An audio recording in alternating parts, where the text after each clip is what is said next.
ఇంట్లో చేసుకున్న సాంబార్ కంటే ఫంక్షన్‌లో సాంబారైతే డిఫరెంట్ టేస్ట్ అనేది ఉంటుంది కదా!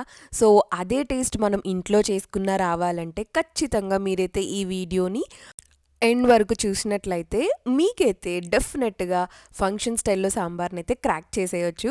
సో, ఫస్ట్ ఇక్కడ నేనైతే సాంబార్ చేసుకోవడానికి ఒక గిన్నె పెట్టుకొని సరిపడా ఆయిల్ వేసేసుకోవాలి. ఆయిల్ మంచిగా వేడైన తర్వాత ఒక్క హాఫ్ స్పూన్ అల్లం వెల్లుల్లి పేస్ట్, ఇంగువ వేసుకోవాలి. అల్లం వెల్లుల్లి పేస్ట్ మంచిగా వేగిన తర్వాత నేను చూపించిన సాంబార్ వెజిటబుల్స్ అన్నీ మీరైతే తాలింపులో వేసేసుకొని మంచిగా సాంబార్ వెజిటబుల్స్‌ని కుక్ అవుతూ ఉండనివ్వాలి. నెక్స్ట్ ఇక్కడ మనమైతే కందిపప్పు కడిగేసుకుందాము. ఇక్కడ ఫంక్షన్ స్టైల్ సాంబార్ అన్నాం కాబట్టి మనము ఒక కప్ కందిపప్పు తీసుకుంటే పావు కప్పు పెసరపప్పు అనేది ఖచ్చితంగా తీసుకోవాలండి. దానివల్ల మనకి ఫంక్షన్ స్టైల్‌లో వచ్చినట్లు టేస్ట్ అయితే వస్తుంది. ఇలా మనమైతే పప్పుని ఉడకపెట్టుకుందాము. ప్యారలల్‌గా మనకి కూరగాయలు కూడా మగ్గుతూ ఉంటాయి కదా!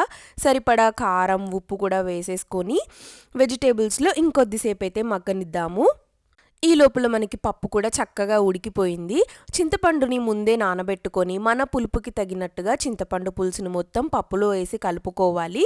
చూస్తున్నారు కదా వెజిటబుల్స్ కూడా ఆల్మోస్ట్ పర్ఫెక్ట్‌గా మగ్గిపోయాయి. ఈ టైంలో మనము ముందుగా ప్రిపేర్ చేసుకున్న పప్పు కూడా వేసేసి మంచిగా సాంబార్‌నైతే ఒక పొంగొచ్చేంత వరకు మరగనిచ్చి మెయిన్ స్టెప్ వచ్చేసి ఇక్కడ మనమైతే బెల్లం వేసుకోవాలండి. ఫంక్షన్ స్టైల్‌లో రావాలంటే ఖచ్చితంగా బెల్లం అండ్ సాంబార్ పొడి వేసేసుకొని ఇంకొక 5 నిమిషాలు మరగనిచ్చి మనమైతే సాంబార్‌ని ఇంకా పోపు చేసేసుకోవడమే.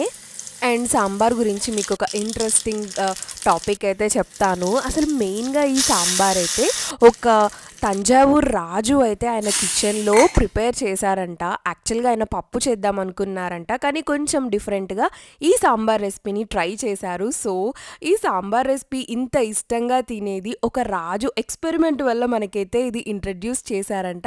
ఇలాంటి మరిన్ని వీడియోస్ కోసం మన ఛానల్‌ని సబ్స్క్రైబ్ చేసుకోండి. బాయ్.